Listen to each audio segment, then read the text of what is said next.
छात्रों, आज हम समाजशास्त्र के प्रमुख परिप्रेक्ष्य का अध्ययन करेंगे।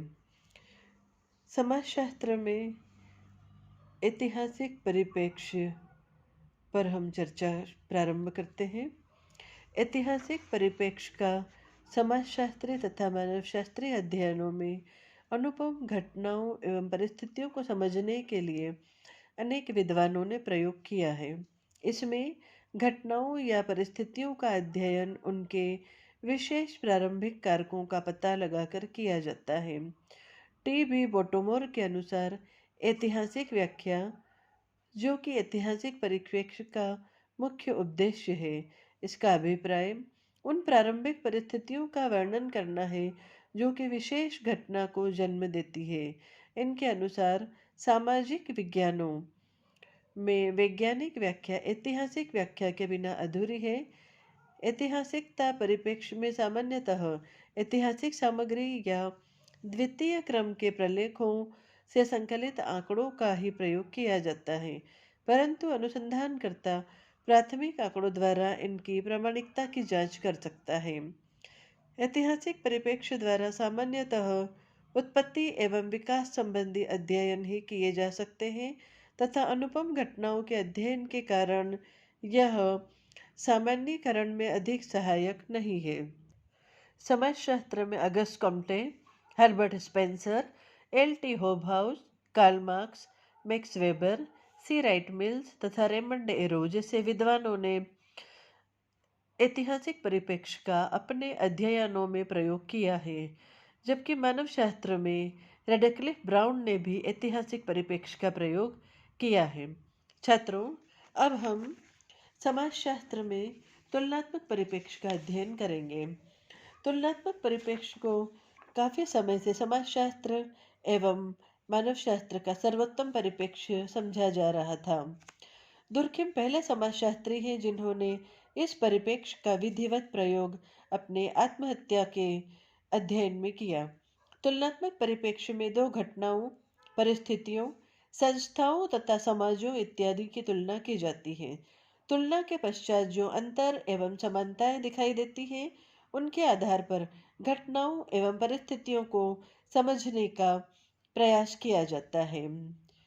डंकल मिशेल के अनुसार तुलनात्मक परिप्रेक्ष्य उस पद्धति को कहते हैं जिसमें भिन्न भिन्न समाजों अथवा एक ही समाज के भिन्न भिन्न समूहों की तुलना करके यह बताया जा सके कि उनमें समानता है अथवा नहीं, और यदि है तो क्यों है। इमाइल दुर्खिम और मैक्स वेबर ने तुलनात्मक परिप्रेक्ष्य का प्रयोग किया है। यद्यपि यह परिप्रेक्ष्य उपकल्पनाओं के निर्माण, विश्लेषणात्मक अध्ययनों तथा सामान्यीकरण में सहायक है, फिर भी इसके प्रयोग में अनेक सावधानियां रखनी पड़ती हैं। दुर्खिम के अनुसार इसके द्वारा हम केवल एक ही समाज की भिन्न इकाइयों, एक समान स्तर वाले समाजों तथा एक ही प्रकार की घटनाओं की भिन्न समाजों में तुलना कर सकते हैं। छात्रों, अब हम समाजशास्त्र के संरचनात्मक प्रकार्यात्मक परिप्रेक्ष्य का अध्ययन करेंगे। संरचनात्मक प्रकार्यात्मक परिप्रेक्ष्य आज मानवशास्त्रीय एवं समाजशास्त्रीय अध्ययनों एवं अनुसंधानों में प्रयोग किया जाने वाला एक मुख्य परिप्रेक्ष्य माना जाता है। इस परिप्रेक्ष्य का विकास मुख्य रूप से उद्विकासवादी, ऐतिहासिक एवं तुलनात्मक परिप्रेक्ष्यों की सीमाओं को दूर करने के लिए किया गया है तथा इसमें काफ़ी सफलता भी मिली है। संरचनात्मक प्रकार्यात्मक परिप्रेक्ष्य इकाई का विश्लेषण करने की वह पद्धति है जिसमें यह देखने का प्रयास किया जाता है कि इस इकाई के विभिन्न अंग या भाग कौन से हैं, वे किस प्रकार से व्यवस्थित हैं तथा प्रत्येक अंग संपूर्ण इकाई की निरंतरता एवं अस्तित्व बनाए रखने के लिए क्या भूमिका निभा रहा है। यह परिप्रेक्ष्य संपूर्ण इकाई का उसकी संरचना एवं प्रकार्य के आधार पर वैज्ञानिक ढंग से विश्लेषण करने की एक पद्धति है।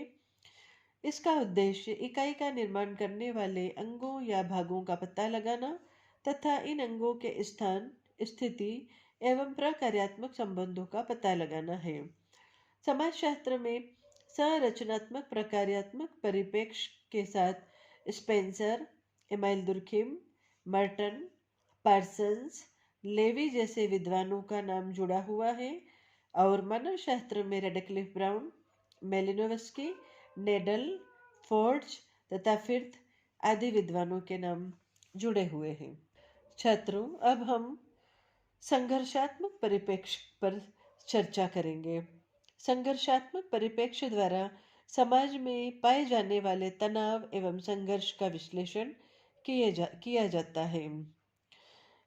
इसके समर्थक यह मानते हैं कि आधुनिक समाज तनाव एवं संघर्ष से आक्रांत है और सामाजिक जीवन में सामान्य सहमति न होकर असहमति, प्रतिस्पर्धा तथा स्वार्थों में संघर्ष की प्रधानता होती है। डेहरेनडॉर्फ के अनुसार संघर्ष परिप्रेक्ष्य की यह विशेषता है कि इसके समर्थक यह स्वीकार करते हैं कि प्रत्येक समाज सदा परिवर्तन की प्रक्रियाओं के अधीन रहता है तथा सामाजिक परिवर्तन सर्वव्यापी है।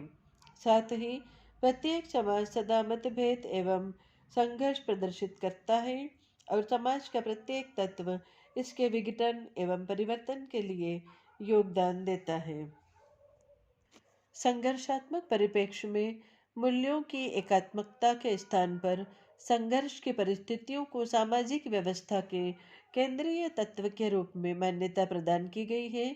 ये संघर्ष की परिस्थितियां सौदेबाजी से लेकर हिंसक घटनाओं तक किसी भी रूप में हो सकती है। संघर्ष समाज को विभिन्न वर्गों में विभाजित कर देता है और इनकी व्याख्या संघर्ष परिस्थिति के संदर्भ में की जा सकती है।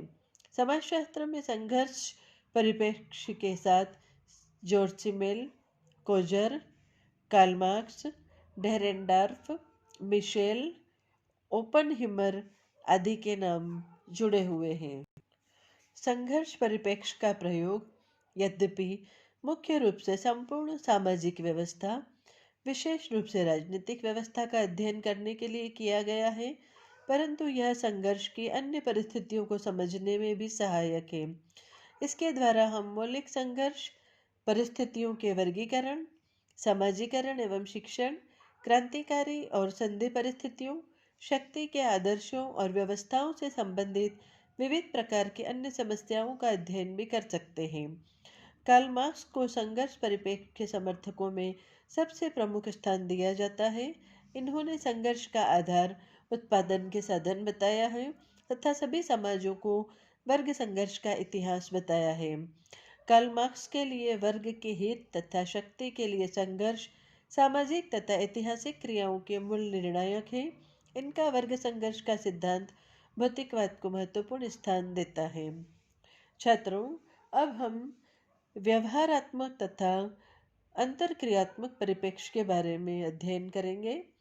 व्यवहारिक या व्यवहारात्मक परिप्रेक्ष्य मानव व्यवहार की अवधारणा को प्रतिष्ठित करता है, क्योंकि यह परिप्रेक्ष्य व्यक्तियों के व्यवहार, राजनीतिक व्यवहार सहित के अध्ययन पर बल देता है, चाहे वे व्यक्ति शासित वर्ग के हों या शासक वर्ग के।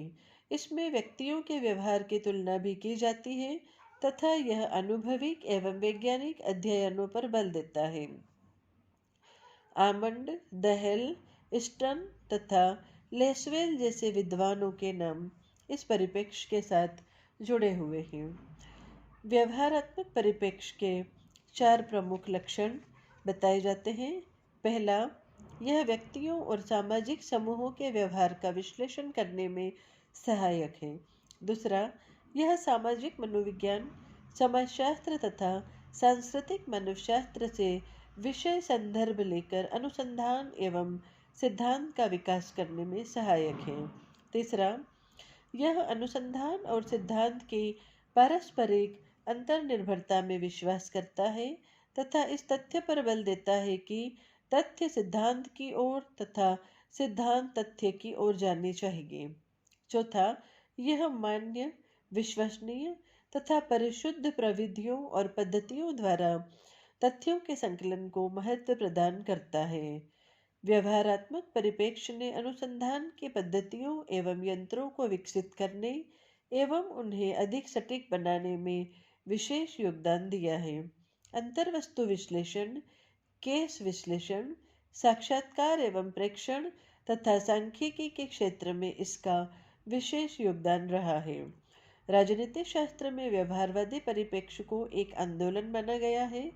आज व्यवहारात्मक आंदोलन अपने अगले चरण उत्तर व्यवहारवादी अवस्था की ओर बढ़ गया है। यह एक प्रकार से व्यवहारात्मक परिप्रेक्ष्य की उपलब्धियों और विशेषताओं को बनाए रख कर समाज की तत्कालीन समस्याओं, संकटों और चुनौतियों का अध्ययन करने तथा उनके समाधान की मांग करता है। अंतरक्रियात्मक परिप्रेक्ष्य क्रिया की अवधारणा से जुड़ा हुआ है तथा व्यक्तियों की क्रियाओं के अध्ययन पर बल देता है।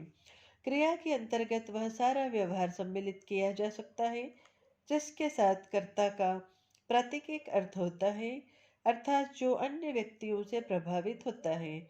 इस परिप्रेक्ष्य द्वारा अध्ययन करने वालों में वेबर, पेरेटो, मीड, ब्लमर, गॉफमैन तथा पार्सन्स के नाम विशेष रूप से उल्लेखनीय हैं।